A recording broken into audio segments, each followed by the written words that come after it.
इसका शोषण करते हैं। Abuse is considered act in which physical, mental and emotional harm. यहाँ से जो अब्यूज सेकंड लाइन शुरू हुई, यहाँ से अब्यूज की डेफिनेशन शुरू हुई है। अब्यूज इज कंसीडर्ड एक ऐसा एक्ट होता है जिसमें हम बच्चे को physical, mental, social and spiritual torture करते हैं, ठीक है। चिल्ड्रन बाय पेरेंट, ये पेरेंट्स के द्वारा और another person X Y Z किसी के भी द्वारा किया जा सकता है। उसके बाद है level of child abuse. Child abuse का लेवल क्या होता है? होम, घर पे जैसे मम्मी पापा बच्चे को पीटते रहते हैं, उसको हम एक अब्यूज तो नहीं बोल सकते हैं, लेकिन अगर फॉरनर की नजर से देखा जाए तो ये क्या होता है? एक अब्यूजमेंट होता है, घर के जब चप्पल मारे जाना है, ठीक है। अमेरिका, इंग्लैंड में अगर आप चले जाओगे, वहाँ का सख्त कानून है, वो अपने बच्चे पे हाथ नहीं उठा सकते चाहे कितनी बड़ी गलती करे। ये वहाँ का लॉ है, वहाँ के जो भी संविधान है उसमें मेंशन है, चाहे बच्चा कुछ भी करे आप बच्चे की परमिशन के बिना उसे मार नहीं सकते हो, ये वहाँ का लॉ है।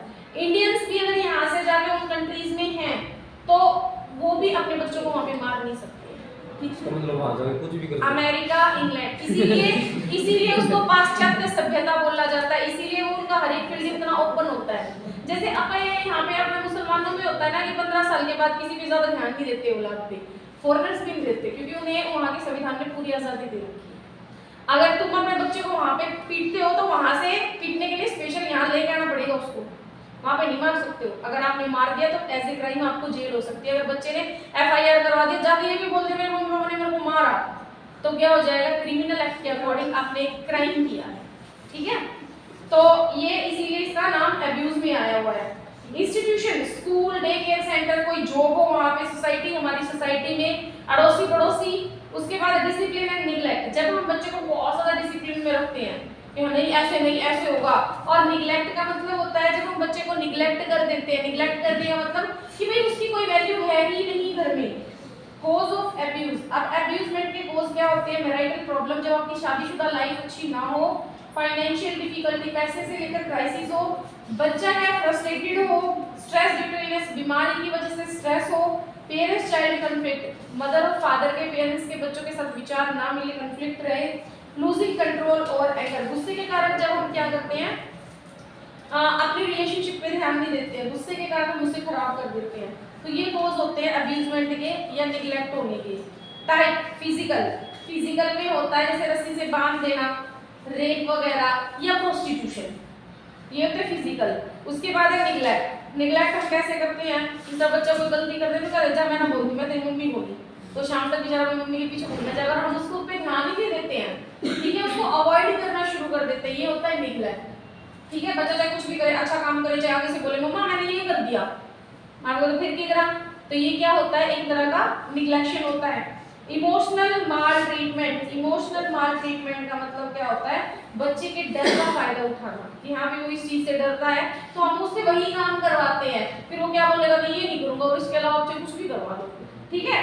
और उसके बाद है पेरेंट फॉर फोस्टर लव, जब बच्चे को है माँ बाप का प्यार नहीं मिलता है, बिलोंगिंगनेस, एक अपनापन नहीं मिलता है, चाइल्ड टोल्ड अनवांटेड, तो हम बच्चे को ये बोलते हैं कि हम नहीं जानते सर मैं दादी दूध दिया लगती है, छोड़ नहीं आना है, जान तू वही थोड़ी सी तंतु कुर्ती वाले देखा के लाएगी, तो बच्चा फिर रोता है, तो ये सारी चीजें हैं रीजन बन जाती हैं। सेक्सुअल अब्यूज एक तरह का फिजिकल अब्यूज में ही आता है सेक्सुअल अब्यूज, ठीक है। सेक्सुअल में आपका प्रोस्टिट्यूशन आएगा। कैरेक्टरिस्टिक आप पढ़ लो चाहे मत पढ़ लो, क्योंकि जहाँ पे रेप वर्ड आ गया वहाँ पे तो ये समझ लो कि फिजिकली बच्चे को हर तरह से अब्यूज किया जाता है, बांधना, मारना, पीटना, फोर्स लगाना, ये सारी चीजें हैं।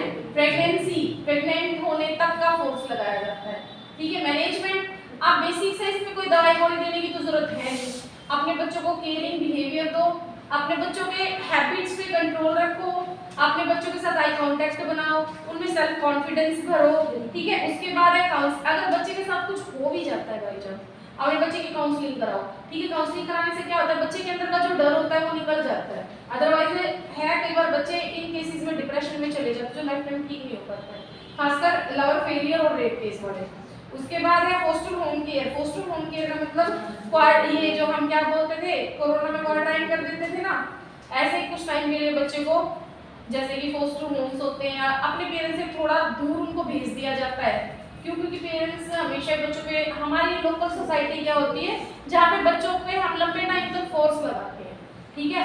किसी का अमल हो तो मुँह ना करे, खासकर मान लो कोई लड़की हो, तो हम बहुत लंबे टाइम तक उसको वो चीजें याद दिलवाते रहते हैं। स्कूल गाइडेंस दो, असर्टिव ट्रेनिंग। बच्चों को आज जैसे स्कूल में अनिवार्य शिक्षा दी जाती है ना कि अगर भाई गुड टच बैड टच क्या होता है, अगर कोई आपको बुला रहा है तो नहीं जाना चाहिए, कोई चीज का लालच दे रहा है तो भी नहीं जानी चाहिए। ये ट्रेनिंग अपने बच्चे को देनी चाहिए। अब्यूज बच्चे की नर्सिंग केयर, सबसे पहले असेस करो। असेस करने का मतलब है पता लगाओ बच्चा किस चीज से डरा हुआ है, ठीक है। नर्सिंग डायग्नोस, उसके बाद डायग्नोस में वर्बल नॉन वर्बल कम्युनिकेशन जितने भी आते हैं ये। अगर आप यहाँ पे नर्सिंग केयर में ये भी लिख सकते हो जैसे कि बच्चे को प्रॉपर एजुकेशन, जो आपको अभी मैं बता रही थी, ठीक है। मैनेजमेंट, ये भी आपके नर्सिंग केयर में आएगी। तो जो ये प्रिवेंशन है ये पॉइंट आप डाल देना, लेकिन असेसमेंट डायग्नोस इम्प्लीमेंटेशन का आप मत डालना। वुमेन अब्यूज, भाई इसमें बच्चा अब्यूज हो रहा था, इसमें फीमेल अब्यूज हो रही है, बाकी सब कुछ सेम है, ठीक है। वुमेन अब्यूज,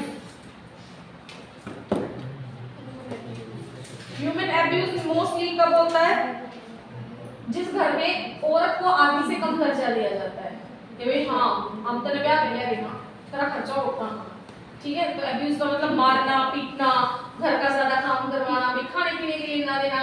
एक जिसको डोमेस्टिक वायलेंस बोला जाता है वो एक तरह का क्या होता है आपका वुमेन अब्यूज होता है। तो level of women abuse, home institution, home घर पे हो सकता है, इंस्टीट्यूशन वर्क प्लेस पे हो सकता है, सोसाइटी कम्युनिटी अपने गांव गली में हो सकता है। टाइप ऑफ अब्यूज सेम वही अब्यूज है जो कि आपके चाइल्ड के थे। वायलेंस, कितनी तरह का वायलेंस एरिया में होता है। डोमेस्टिक वायलेंस जो घर में होता है।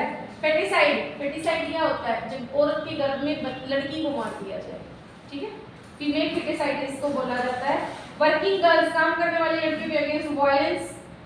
मदर वाइफ के अगेंस्ट वायलेंस, वाइफ बैटिंग पीटना उसको, और वायलेंस अगेंस्ट विडो, जो आपकी विडोज होती है विधवा होती है उनके against. Social violence, social violence ड्यूरी के लिए मार देना, और पुअर गर्ल चाइल्ड गरीब घर की लड़कियों को परेशान करना। मेड सर्वेंट, आपके घर में कोई नौकर है उसको परेशान करना। फीमेल बैगर्स, फीमेल बैगर का मतलब जिस तरह कोई मांगने वाला आ जाता है उसको धुतकार देना। अनएम्प्लॉयमेंट फीमेल, जो कुछ भी ना करती हो, कुछ ना करती, जो करती हो तू क्यों हमारे का घुमाओगी, तो भी तो घुमाओ है, यानी दोनों साइड से। उसके बाद इकोनॉमिक सफर, इकोनॉमिक सफर का मतलब जब हम इकोनॉमिक पैसे की कमी से जूझ रहे हो तो हम क्या करते हैं, बोलते जलिया प्रभाव की तरह। ये क्या है, एक तरह का वायलेंस होता है। क्रिमिनल वायलेंस में आपका रेप है, मर्डर है, किडनैपिंग है, ये आता है। Time of women batters, type of women batters छोड़ दो इसको, प्रिवेंट ऑफ ह्यूमन अब्यूज। तो ये सबसे पहले बेसिक से आपसे क्वेश्चन पूछा गया है। मैनेजमेंट क्या करेगी, गर्ल चाइल्ड को अच्छी फीमेल वो दो, एजुकेशन प्रोवाइड करो, ठीक है। जब आप मैरिज के लिए आप मैरिड स्टेटस अपने लड़का हो या लड़की देखते हो तो कंपैरिजन का कर देखो, ठीक है। ज्यादा हाई स्टेटस में लड़की की शादी कभी नहीं करनी चाहिए। उसके बाद है एप्रोप्रिएट अरेंजमेंट, बच्चे की सिक्योरिटी, जो लड़की है उसकी सिक्योरिटी का पूरा ध्यान होना चाहिए। वॉलंटरी ऑर्गेनाइजेशन है, जैसे कि अब जगह जगह वो खड़ी रहती है ना पीसीआर, बस कर 5 मिनट की दूरी पे है, 10 कदम बोलते हैं 5 मिनट, जो भी है। तो ये है जो गवर्नमेंट को ये सर्विस देनी चाहिए। अरेंजमेंट, एम्प्लॉयमेंट, एक सेफ इन्वायरमेंट देना चाहिए जहाँ पे भी जो लेडीज है वो काम करती है।